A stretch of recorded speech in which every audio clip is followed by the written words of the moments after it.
Selamat pagi, Romo, Bruder, Suster, Bapak, Ibu, OMK, dan adik-adik sekalian.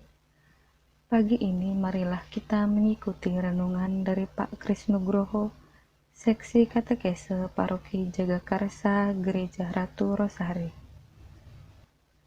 Renungan diambil dari Injil Matius bab 5 ayat 1-12.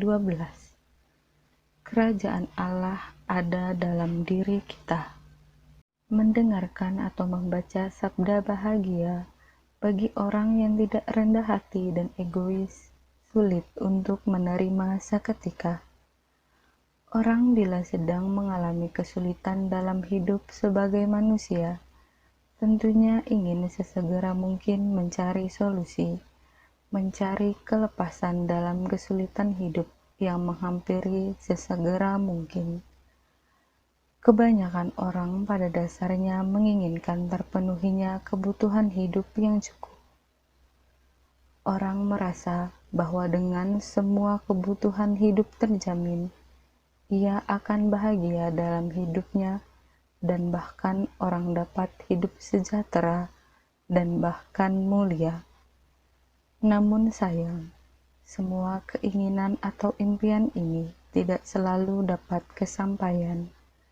Terkadang orang mengalami kesesakan dan penderitaan dalam hidup karena berbagai sebab.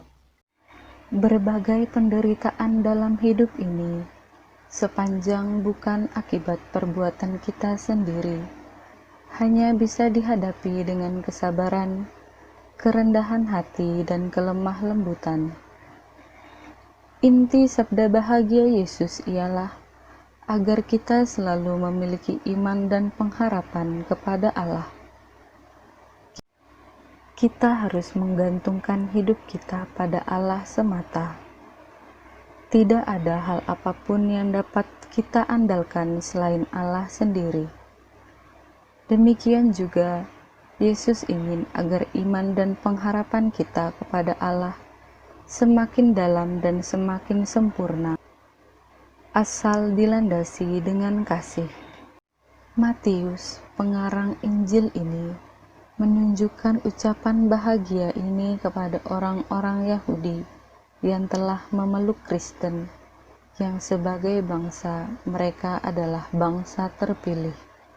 Berbahagialah juga kita yang terpilih Allah dan empunya kerajaan surga, karena kerajaan surga berarti kerajaan Allah.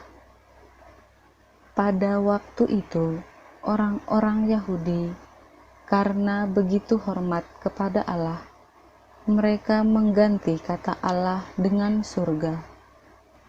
Yesus suatu kali berkata bahwa kerajaan Allah ada dalam hati kita.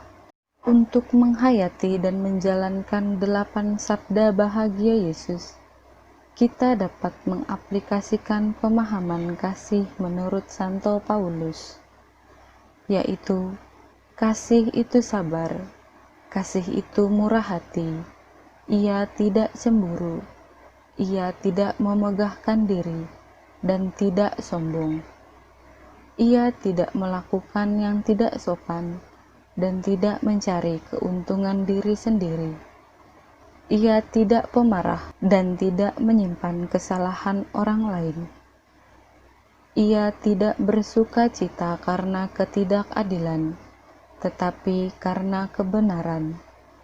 Ia menutupi segala sesuatu, percaya segala sesuatu, mengharapkan segala sesuatu, sabar menanggung segala sesuatu. Sekian renungan dari Pak Kris. Semoga kita semua dapat menanggapinya dengan melaksanakan firman Tuhan. Selamat beraktivitas, Tuhan memberkati.